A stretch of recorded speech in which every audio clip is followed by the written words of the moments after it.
ओम सौराष्ट्रे सोमनाथं च श्रीशैले मल्लिकार्जुनम् उज्जैन्यां महाकाल ओंकार ममलेश्वरम् परल्यां वैद्यनाथं च डाकिन्यां भीमशङ्करम् सेतुबन्धे रामेशं नागेशं दारुकावणे वाराणस्यां तु विश्वेशं त्र्यम्बकं गौतमी तटे हिमालये तु केदारं कुसुमे सन्त शिवालये एतानि ज्योतिर्लिङ्गानि सायं प्रातः पठेन्नरः सप्तजन्म कृतं पापं स्मरणेन विनश्यति। शास्त्र के दृष्टिकोण से यदि हम वीर मित्रोदय नाम के ग्रंथ की बात करें तो वहाँ पर लक्ष्मी और विशेष तौर पर सीता जी की पूजा करने की विधान शास्त्र में वर्णित किया गया है। ऐसे में कहा जाता है कि अष्टकमल बनाकर अक्षत इत्यादि से भगवती महालक्ष्मी और सीता जी का सुंदर पूजन करने से बहुत सारे ग्रहों का उपचार हो जाता है, विजय प्राप्ति के योग बन जाते हैं।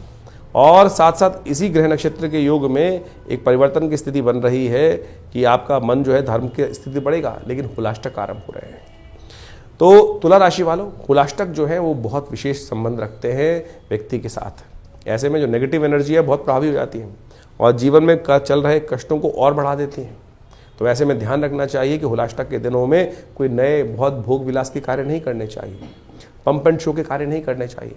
लोगों की नज़र कई बार बड़ी विचित्र प्रकार की होती है और लग जाती है। बसंत का मौसम है, आनंद का मौसम है, या तो लोग परेशान हो या लोग आनंदित हो, ऐसे में मन की शक्ति बढ़ जाती है दोनों स्थितियों में। और ऐसे में कई बार पंप एंड शो लोग करते हैं तो किसी की हाई किसी तक पहुंच जाती है। तो ध्यान रखिएगा, ऐसे बुरी नज़र वालों से बच के रहने की ज़रूरत है। उसके लिए शास्त्र में अनेक उपाय बताए गए हैं। कहा जाता है कि आपकी राशि के दृष्टिकोण से देखें तो आपको एक उपाय करना चाहिए। अशोक के पत्ते आपको मिल जाएंगे। अशोक के और गूलर के पत्तों को लेकर एक बंधनवार बनाकर अपने घर के मुख्य दरवाजे पर और उस पर सुगंधित इत्र गंध, चंदन के गंध का लगाकर ओम ओम ओम ओम ओम या सतिया सतिया हर एक पत्तों पे बनाकर अपने घर के बंधनवार के रूप में या व्यावसायिक स्तर पर बंधनवार के रूप में अवश्य लगा लें। कहा जाता है कि इस बंधनवार को इस हुलाष्टक के दिन जो लगा लेते हैं पूरे वर्ष तक उनके घर में नेगेटिव एनर्जी नहीं घुसती है। और एक काम और करें, अपने घर में थोड़ा सा गूगल का धूम्र अवश्य कर लिया करें इन 8 दिनों में खासतौर पर। उससे क्या होगा, नेगेटिव एनर्जी घर से दूर भागेगी। नेगेटिव अपने व्यवसाय स्थल पर भी थोड़ा गूगल की धूमी कर देंगे तो बहुत सुंदर योग बनेगा कष्ट निवारण करने का। हुलाष्टक बड़े खतरनाक दिन होते हैं, शास्त्र में इसके ऊपर अनेक व्याख्यान उपस्थित हैं, ध्यान रखते हुए कार्य कर लेने चाहिए। फागुन मास में हुलाष्टक भी आते हैं। वो होलाष्टक बहुत महत्वपूर्ण दिन माने गए हैं। यदि फागुन के अनुसार से आप समझें, शास्त्र की विधि के अनुसार से, शास्त्र में कथाओं के अनुसार से, तो इन होलाष्टकों में कोई शुभ कार्य निषेध कहे गए हैं। उसकी 2 कथाएं शास्त्र में बहुत प्रचलित हैं। एक कथा तो यह है कि जब भगवान का जो शंकर थे वो साधना में थे और कामदेव ने उनकी साधना को भंग करने के लिए कामस्त्र का प्रयोग किया था, तो उस समय में भगवान ने कामदेव को भस्म कर दिया था। और दूसरी कथा एक और है कि जब हिरण्यकश्यप और हिरण्याक्ष इत्यादि थे और वहाँ पर भक्त प्रहलाद पर उन्होंने अनेक प्रकार के अत्याचार उपस्थित किए और उन सब अत्याचारों में इन 8 दिनों में भक्त प्रहलाद को भक्ति से विमुख करने के लिए अनेक प्रकार के त्रास दिए गए और अंत में उस भक्त प्रहलाद को अग्नि में उपस्थित कर दिया गया था, जिसको होलिका लेकर बैठ गई थी। और चमत्कार हुआ, भगवान ने वास्तविक तौर पर जो शास्त्र में कथा के अनुसार से कहा जाता है कि भक्त प्रहलाद भगवान की कृपा से बचकर आ गए और होलिका जल गई। तो ये समस्त जो कथाएं हैं ये शास्त्र में कहीं ना कहीं हमारे कष्टों को दूर करने के लिए कुछ सूत्र देती हैं और हम ज्योतिष विज्ञान के माध्यम से आपके समक्ष उन्हीं उपायों को यहाँ उपस्थित करने का प्रयास करते हैं कि जो पुराणों इत्यादि में वर्णित किए गए हैं। देखिए, ज्योतिष को आज की तारीख में कुछ लोगों ने केवल टोटकों पर बांध दिया है और ऐसे उपाय जिनका कोई औचित्य नहीं है उनको करने से कोई फायदा होने वाला है नहीं। ज्योतिष मन का वहम नहीं है। ज्योतिष कोई ऐसा प्लेसिबो नहीं है कि जिसको कह देते हैं कि शायद कर लो, नहीं। ज्योतिष में जो प्रमाण हैं वो पुराण इत्यादि में बहुत सुंदर तरीके से वर्णित किए गए। कलिकाल में ये हमारा इतिहास है, जो पुराण में कथाएं हैं ये हमारा इतिहास है, ये शास्त्रों में ऋषियों का अनुभव है जो उन्होंने उन कथाओं के माध्यम से वहाँ वर्णित किया है और उसी के हिसाब से पंचांग का निर्माण किया जाता है, उन तिथियों का निर्माण किया जाता है, उन तिथि में जो उत्सव बताए जाते हैं वो सब के सब वहाँ वर्णित हैं। यदि शास्त्र के दृष्टिकोण से देखें तो इस फागुन मास के अंदर शुक्ल पक्ष के अंदर अनेक प्रकार के व्रत बताए गए हैं। पयोव्रत जिसका वर्णन हमने आपको किया, मधुक तृतीया इत्यादि का व्रत और अविघ्नकर व्रत भी इसके अंदर आता है, जो चतुर्थी को किया जाता है। कहा जाता है कि इस दिन यदि कोई व्यक्ति अपने कष्टों को निवारण करने के लिए, जीवन में हम काम करते हैं, विभिन्न प्रकार के कष्ट आते हैं, विभिन्न प्रकार के विघ्न उपस्थित हो जाते हैं, ऐसे में श्री गणेश की सुंदर उपासना करने के उपरांत यदि तिल के जो तिल से भरे हुए, यदि कहा जाता है कि मटकों को, 5 मटकों को लेकर, 4 मटकों को लेकर गरीब ब्राह्मणों को दान कर दिया जाए, गरीब लोगों को दान कर दिया जाए, तिल के तेल का दान कर दिया जाए, तो अनेक प्रकार के कष्टों से निवारण करने का योग बन जाता है।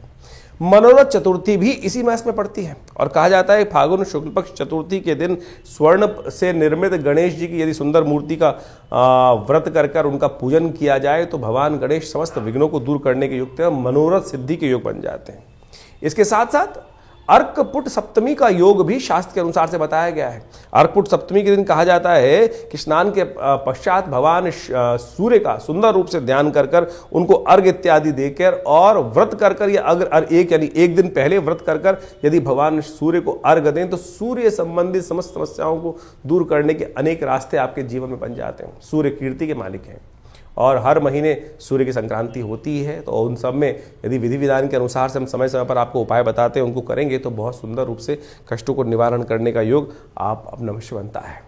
और इसी दिन को सप्तमी को कामदा सप्तमी के रूप में भी माना जाता है और भविष्य पुराण के अनुसार से कहा जाता है कि फागुन शुक्ल पक्ष सप्तमी के दिन जो स्त्री पुरुष भगवान सूर्य का नमन करते हुए उनका व्रत कर और उनको अर्घ देते हैं, अहि सूर्य सहस्त्रांशु तेजो राशि जगत पदे अनुकंपाय मां भक्ता गणगरम दिवाकरम, इस प्रकार से भगवान सूर्य को जल देने से यदि आपको क्रोध की समस्या है, यदि आपके जीवन में कोई कष्ट चल रहा है, सूर्य आपको यश नहीं देने जा रहा है, या सूर्य आपके कमजोर अवस्था में बैठे हैं, या सूर्य पाप ग्रहों से युक्त होकर बैठ गए हैं, तो इस व्रत को करने से सूर्य को शक्ति प्राप्त हो जाती है। तो अवश्य इन समस्त शास्त्र वर्णित उपायों को करने का प्रयास करना चाहिए। और विभिन्न पुराणों इत्यादि में जिस प्रकार का वर्णन किया गया वो हम समय बताते हैं। और एक सबसे बड़ा त्यौहार और भी आता है, भगवान जिसको कहा जाता है कि अभी हमने होलाष्टक के बारे में आपको वर्णित किया ही किया है।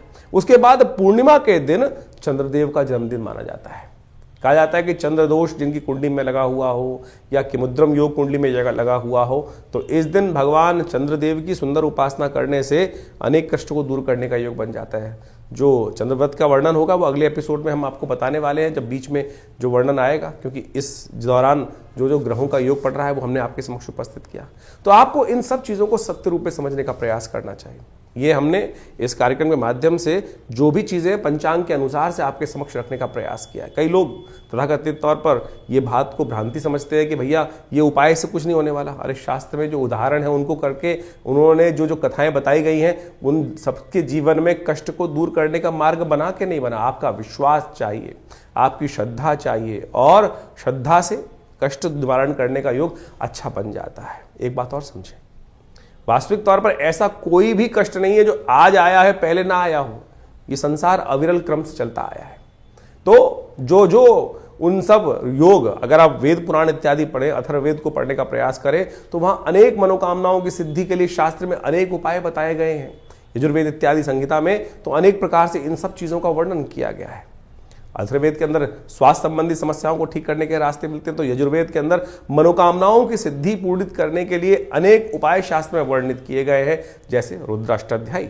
रुद्राष्टाध्यायी के अंदर विभिन्न मंत्र हैं, विभिन्न मनोकामनाओं की पूर्ति के लिए भगवान शंकर से प्रार्थना की जाती है, और सत्य माने भगवान की प्रार्थना से वो समस्त कष्टों का निवारण करके योग बन भी जाते हैं। तो इसलिए अपने मन की शंकाओं को दूर करें। लोग होंगे बहुत सारे जो आपके मन में शंकाएं उत्पन्न करने का प्रयास करते हैं। बहुत सारे इस संसार में भांति भांति के लोग हैं, 5 उंगलियां बराबर नहीं होती।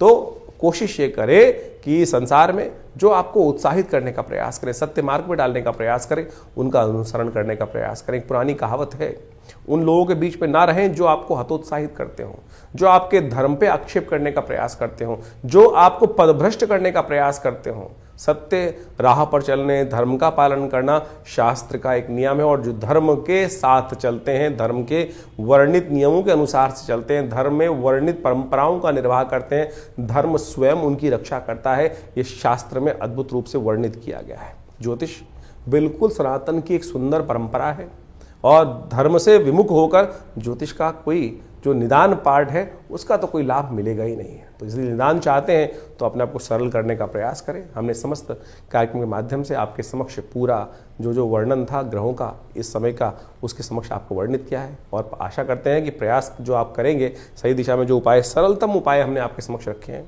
और उन सबको कर आप अपने कष्टों का निवारण भी कर सकते हैं बिल्कुल। और हम रविवार को विवेकानंद योगाश्रम में एक बड़ा कार्यक्रम अब आरंभ करने का हमने सुंदर प्रयास किया है।